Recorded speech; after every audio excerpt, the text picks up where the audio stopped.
Nilikuwa ni mimi. Watu walikuwa wamenikataa, wananiita Amosi mlevi.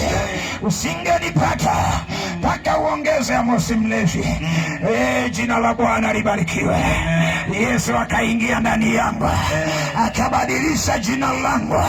Ninatangaza jioni ya leo, niseme nisiseme, jina lako linabadilika. Waliokuita mama mboga watakuita mama supermarket. Inabadilika. Come on.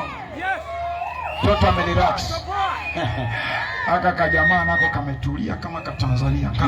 Kana damu labda ya Tanzania. Umekula raha imetosha, urudi kwa mama. Sawa sawa. Lakini Bwana akutunze. Ukue uwe mtumishi wake katika jina la Yesu. Amen. Kama ubarikiwa haka. Dogo amekula pande. Niseme nisiseme? Sema.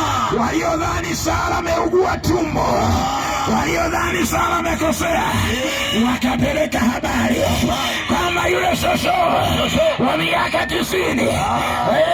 Mungu amemtokea. Mungu amemtokea. Ninatangaza jioni ya leo, zamu yako inakuja. Siku yako inakuja. Siku yako inakuja. Alikaa kipofu miaka mingi, anaomba kando ya njia, lakini siku yake ilitokea.